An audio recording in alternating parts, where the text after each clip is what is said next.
meu amigo ou minha amiga, tudo bem com você? Seja muito bem-vindo ou bem-vinda a mais uma aula de Ciências da Natureza. E nessa aula nós vamos conversar sobre o sistema reprodutivo. Então vamos começar fazendo uma pergunta. O que é o sistema reprodutivo? O sistema reprodutivo é basicamente um sistema em nossos corpos que inclui nossos órgãos sexuais e certas partes do nosso cérebro. Você pode ver aqui os órgãos sexuais no macho e aqui em dois lugares na fêmea. Esse sistema dentro de nossos corpos é o que nos permite reproduzir, nos permite fazer bebês. E para fazer bebês, o que fazemos é combinar material genético do óvulo de uma mãe biológica e o esperma de um pai biológico para criar nossos descendentes. E, normalmente, nós fazemos isso através de relações sexuais. Para a gente compreender todo o cenário, vamos dar uma pequena olhada nos órgãos sexuais mais importantes que tanto os machos quanto as fêmeas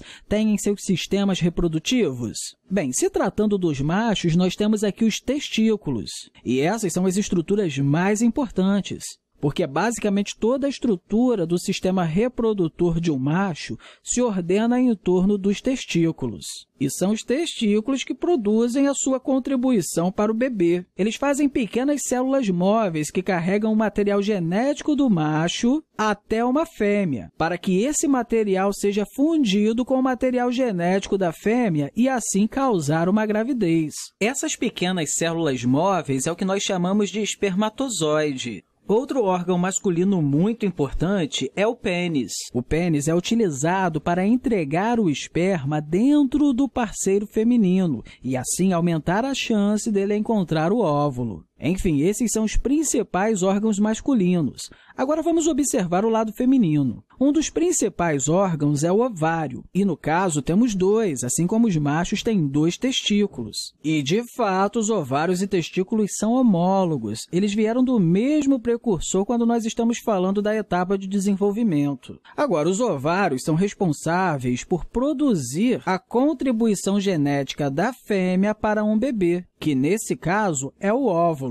Os ovários, no entanto, são muito diferentes dos testículos. Os testículos estão constantemente produzindo muitos e muitos espermatozoides. São coisas assim de milhões por dia, enquanto que os ovários só liberam um óvulo por mês. O próximo órgão feminino realmente importante é o útero. E o útero é basicamente um órgão muscular muito espesso que é capaz de se esticar, e é ali que o bebê se desenvolve durante a gravidez até o nascimento. As próximas estruturas femininas que são muito importantes são os seios. E os seios são importantes porque produzem leite durante a gravidez e também depois, através de um processo chamado lactação. A lactação acontece devido a uma série de hormônios que normalmente são liberados ao longo da gravidez. E esse leite materno que é produzido pode alimentar e nutrir o bebê que está em crescimento. E isso realmente desempenha um papel muito importante na criação de um sistema imunológico mais forte para o bebê.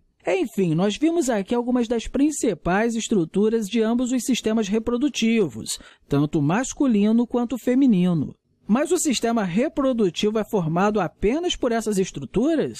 Na verdade, não. Além de produzir o espermatozoide e o óvulo, os sistemas reprodutivos produzem produtos químicos cujos sinais têm uma influência muito forte sobre as atividades do nosso corpo. Esses produtos químicos são chamados de hormônios, e pelo fato desses hormônios terem origem nos sistemas reprodutivos, nós chamamos eles de hormônios sexuais. Por exemplo, o principal hormônio sexual do homem é a testosterona, que realmente é produzida nos testículos e é responsável por muitos traços masculinos. Traços como pelos no corpo, a caracterização da voz masculina, o crescimento muscular e até mesmo certos níveis de agressão que os machos possuem. Agora, no lado feminino das coisas, o ovário é o principal produtor de alguns hormônios femininos, tais como o estrogênio e a progesterona. O estrogênio e a progesterona desempenham um papel muito importante no processo de liberação dos óvulos pelos ovários. O estrogênio também é responsável pelo desenvolvimento de muitas características femininas, por exemplo, o desenvolvimento da mama. Então, além da produção do esperma e do óvulo, existe também a produção dos principais principais hormônios sexuais. Bem, e o que mais o sistema reprodutivo faz? Bem, uma coisa realmente muito importante, que é coordenar o encontro dos espermatozoides com o óvulo. E isso é feito através do pênis dos machos e da vagina das fêmeas. Esses dois órgãos são usados para garantir que o espermatozoide e o óvulo se encontrem. Basicamente falando, o pênis realmente deposita espermatozoides dentro da vagina, para que assim o esperma tenha uma chance melhor de alcançar e fertilizar o óvulo liberado dentro do trato reprodutivo. Aí você deve estar pensando uma coisa agora, o sistema reprodutor faz tudo isso por conta própria? Ou seja, ele sabe exatamente o que tem que fazer? Essa é uma boa pergunta. O sistema reprodutor é controlado pelo cérebro. Há uma área do cérebro chamada hipotálamo, que fica ali no interior do cérebro, quase ali no meio dele. O hipotálamo libera um hormônio chamado hormônio liberador de gonadotrofina, ou GnRH. O GnRH afeta outra parte do cérebro chamada hipófise anterior, que fica ali logo abaixo do hipotálamo. Em resposta ao GnRH, a hipófise anterior libera outros hormônios. Por exemplo, o hormônio luteinizante, também chamado de LH, e o hormônio folículo estimulante, também chamado de FSH. Então, nós temos o hormônio luteinizante e o hormônio folículo estimulante. E esses hormônios afetam principalmente os órgãos sexuais masculinos e femininos. Os testículos do macho e os ovários da fêmea são controlados por esses hormônios. Bem, finalmente nós vamos falar sobre a gravidez. E a gravidez é uma parte muito importante da reprodução e, sem dúvida, é a parte mais duradoura. A gravidez é o resultado do encontro com sucesso entre o espermatozoide e o óvulo. Quando isso ocorre, nós temos a criação de um zigoto. O zigoto é a primeira célula de um novo organismo, e esse zigoto tem um material genético da mãe e do pai. Esse material genético veio do espermatozoide e do óvulo que se fundiram. O zigoto passa por uma série de desenvolvimentos e, eventualmente, se implanta dentro da parede interna do útero de uma mulher para conseguir crescer. Lembre-se que nós falamos que o útero é um órgão muscular espesso, certo? Agora chegamos ao terceiro passo, que é a gestação. A gestação é basicamente o desenvolvimento do feto em um bebê. E aqui nós temos o desenvolvimento de todos os sistemas do feto, incluindo o cérebro, a medula espinhal, os pulmões, o sistema cardiovascular, o sistema reprodutor, todos os sistemas do corpo. A gestação prepara o bebê em desenvolvimento para nascer e demora cerca de 9 meses. Quando os bebês estão prontos para sair do útero, uma série de mudanças hormonais começam a ocorrer no corpo da mãe. Isso sinaliza para ela começar a se preparar para empurrar o bebê para fora do seu corpo. Em outras palavras, dar à luz. Aí ela vai passar por um processo chamado de trabalho, também conhecido como parto, e assim dar à luz ao bebê. E aí, depois do nascimento, chegou o último passo, dar um nome a ele ou a ela. Eu espero que você tenha gostado dessa aula e quero aproveitar o momento e deixar aqui para você um grande abraço e até a próxima!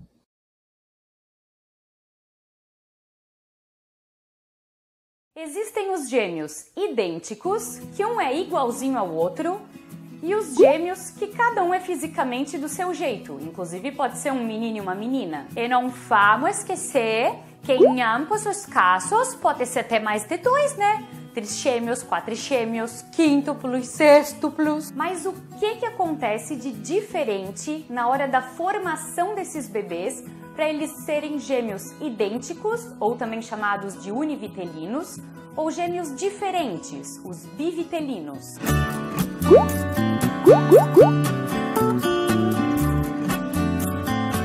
Primeiro, vamos ver rapidinho o que acontece numa gestação normal de um bebê. Todos os meses, nós mulheres liberamos um óvulo. Nós temos 2 ovários. Então, num mês, um ovário libera um óvulo, no outro mês, o outro ovário libera um óvulo. E esse óvulo vem belo e formoso pelas trompas de Falópio rumo ao útero, quando de repente aparecem milhões de espermatozoides. Como os chirininhos foram para lá, não precisamos explicar, né? Todo mundo sabe. Desse monte de espermatozoides, um consegue entrar no óvulo. O óvulo e o espermatozoide, eles são as células reprodutivas, são os gametas. O óvulo, gameta feminino, o espermatozoide, gameta masculino. E eles têm a metade do código genético para formar um ser humano. Metade da receitinha para formar um neném lindo, gostoso, fofinho. Então, o espermatozoide, com seus 23 cromossomos, se junta com o óvulo, com os seus outros 23 cromossomos, e forma uma célula com 46 cromossomos. Vamos lembrar o que são esses benditos desses cromossomos. Tem lá a fita tRNA, que é a receitinha. Essa fita, ela vai se enrolando, enrolando, enrolando, forma assim tipo um novelinho, e esse novelinho é o cromossomo. Até que ficou pequenininha a explicação, né? E aí, já merece um joinha, o filho? Essa única célula, formada da junção do óvulo e do espermatozoide, que a gente chama de zigoto, é o que vai dar origem ao bebê. Será que para tá gêmeos é porque entra mais de um espermatozoide no mesmo óvulo? Não, 2 espermatozoides em um único óvulo nunca acontece. Nem nos gêmeos idênticos, nem nos gêmeos diferentes. Então, como é que é? Fala logo! Vamos começar com os gêmeos diferentes, que são a grande maioria dos casos de gêmeos. A grande sacada diferente que acontece de uma gestação comum é que ao invés da mulher liberar um óvulo, ela libera 2.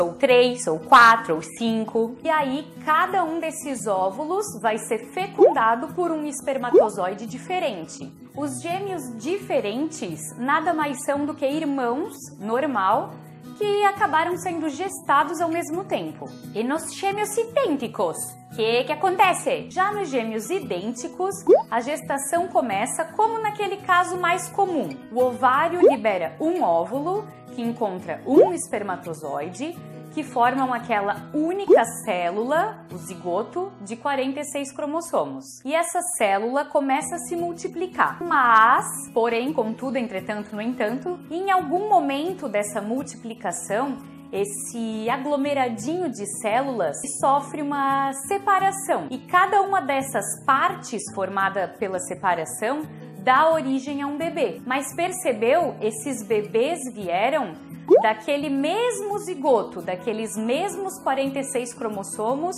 formados pela união daquele um óvulo e um espermatozoide. A gente pode dizer que os gêmeos idênticos são clones, porque clones são pessoas que têm o mesmo código genético. E os irmãos gêmeos idênticos vieram daquela mesma célula, daquele mesmo único zigoto, ou seja, daquela mesma receitinha para formar uma pessoa.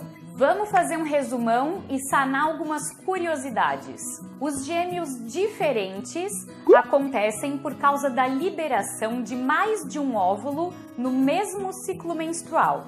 E os gêmeos idênticos acontecem porque o mesmo zigoto, durante o processo de multiplicação de células, acabou se partindo e cada uma dessas partes gerou bebês.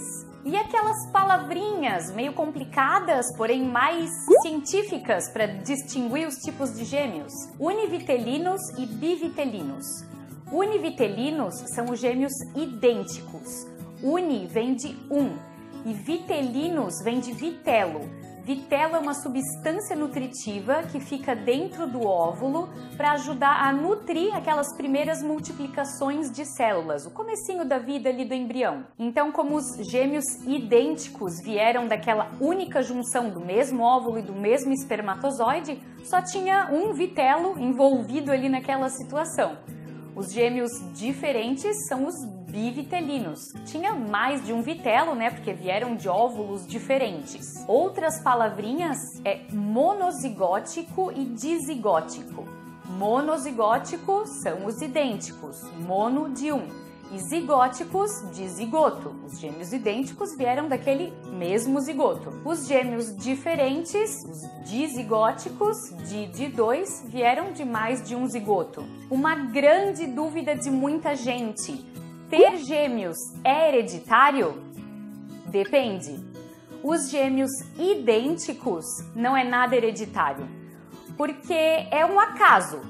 Não vou usar a palavra acidente porque parece meio pejorativa, né? mas não tem como prever que aquele aglomeradinho de células vai se separar, se partir para originar bebês iguais. Por outro lado, os gêmeos diferentes, a liberação de mais de um óvulo por mês acontece devido a picos do hormônio LSH, e a propensão para esses picos hormonais pode sim ser hereditário dentre as mulheres de uma mesma família. Vamos falar um pouquinho sobre a placentação, que é um dos aspectos mais importantes para quem está gestando gêmeos. Os gêmeos diferentes, cada um fica na sua placenta. Os gêmeos idênticos varia, porque se essa partição do aglomeradinho de células aconteceu bem no começo, dá tempo de cada um dos bebês, mesmo sendo idênticos, de cada um deles formar sua própria placenta. Mas se essa divisão acontece depois da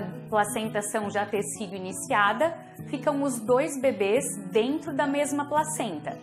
E é nesse caso que a situação é um pouquinho mais delicada, porque os bebês dividem a mesma circulação, então precisa um pouquinho mais de cuidados, mas é a situação mais comum entre os gêmeos idênticos. E é nessa divisão do aglomerado de células que acontecem os gêmeos siameses. Se essa divisão não acontece de forma completa, alguma parte continua ligada, é que acontecem aqueles casos de gêmeos onde partes do corpo continuam grudadinhas uma na outra.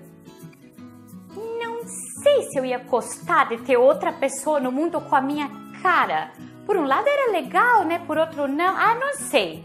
E tu ia gostar de ter um irmão gêmeo idêntico? Tem muita coisa que às vezes a gente para e se pega pensando, né? Da nossa vida cotidiana. Como será que é? Como será que não é? Então, para sanar mais curiosidades como essa, que fazem parte da nossa vida, se inscreve aqui no canal do Expedição Vida no YouTube.